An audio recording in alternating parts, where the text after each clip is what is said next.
友人の K さんから聞いた話です。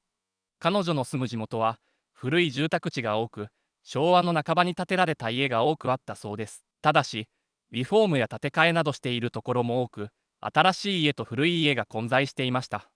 古い住宅地というのは入り組んでいることが多いのですが、その中でもほんの20軒くらいが固まっている小さな一区画がひときわ入り組んでいました。うっかり足を踏み入れてしまうと、曲がり角が多くて行き止まりになったり、知らない間に人の家の敷地に入ってしまったりする迷路のようなところです。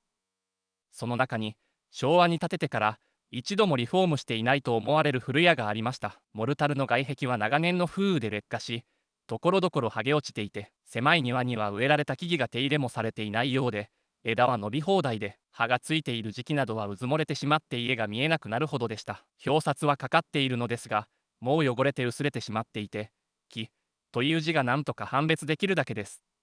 K さんはその近くの平成半ばに建てられたマンションに住んでいましたが、スーパーへ買い物に行くのに、その区画を抜けていくと近道なので、よく通り抜けていたそうです。その時、その古家を見て、本当に誰か住んでるのかな。と疑問に思うほどの荒れ放題でした。1階の窓にはカーテンが引かれていて、いつも真っ暗だし、玄関先にも空の植木鉢やガラクタが転がっています。ただ、いつも2階の一室の窓から明かりが漏れているのが唯一、人が住んでいる証でした。その窓も、薄いカーテンが引かれており、窓にベタベタとステッカーが貼られています。どんな人が住んでるんだろう。と思いながら、いつも通り過ぎていました。そして10月末の季節は秋の真っ最中の頃、時刻は夜の7時近くで、辺りはもう暗くなっています。いつものようにケイさんが、その家の前を通りかかった時です。裏口の方から誰かが出てきたのです。この古家の住人か。どんな人だろう。好奇心に駆られて、歩みを緩めて観察するような形になったのです。見えるのは後ろ姿で、どうやら女性のようです。長い髪に、真っ赤なワンピースを着ています。ただ、その動きが異様でした。頭を左右に振り、腕や体をくねくねとくねらせて踊っているように、ゆっくりと歩いているのです。なんかちょっと変な人。ケイさんはその場で立ち止まり、息を殺しました。もしこちらを振り向いて、こっちに気づかれたら、もし何か言われたり、されたりして絡まれたら、足音を立てないように、その女性から視線を外さず、じりじりと後ずさりました。しかし、女性はケイさんに気づくことなく、そのまま踊るように歩いていき、角を曲がって見えなくなりました。それを見届けるとケイさんはきびすを返して、慌ててその場から離れました。それからしばらくケイさんは、買い物に行くときは、その区画を通らないようにしました。またあの女性に出くわすかもしれないと思うと、怖くてその家の前を通る気になれなかったのです。その区画を通らなくなったまま、年が明け、春になりました。気味の悪い出来事でしたが、時間が経ち、恐怖心も警戒心もかなり薄れてきていました。休日の昼間に買い物に行くとき、今なら明るいし大丈夫だろうと、久しぶりにその区画を抜けてみました。あれ。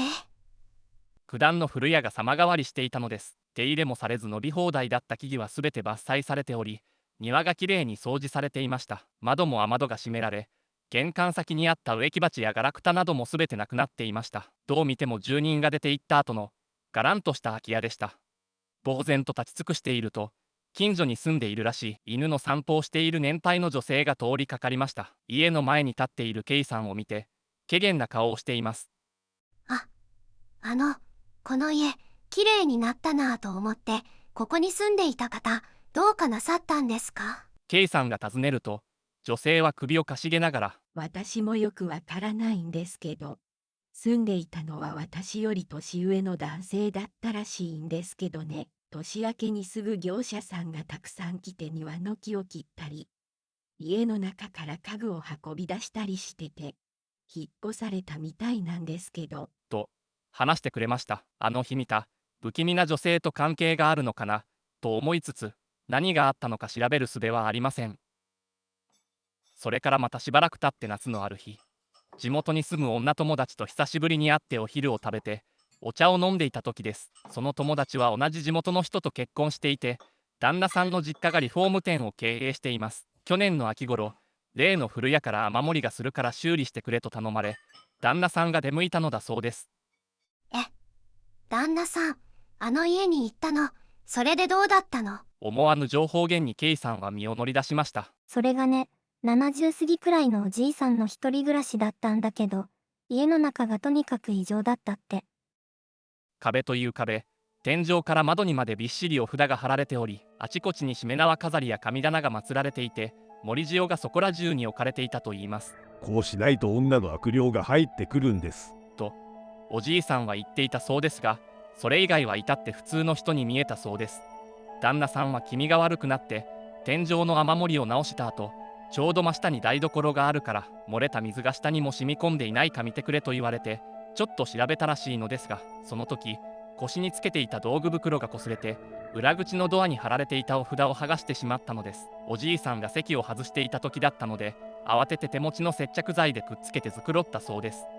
去年の秋といえば、ちょうど裏口からあの女性が家を出ていくのを K さんが目撃した時です。もしかしたら悪霊というのはあの女性だったのではないか。入ってこられないようにお札やしめ縄で防御していたつもりが、反対に悪霊を閉じ込めてしまっていたのではないのか。旦那さんがお札を剥がしてしまったことで、その悪霊は家を出て行ったのではないか。いや、そもそも悪霊だったのか、おじいさんが故意にその女性を封印していたのではないか。そのすぐ後に家は空き家になって、おじいさんはその後どうなったのかわからない。すべて私の想像なんですけどね。なんかいろいろつながってきそうな出来事じゃないですか。まあ、もう調べようがないんですけどね。ケイさんはそう言って話を締めくくりました。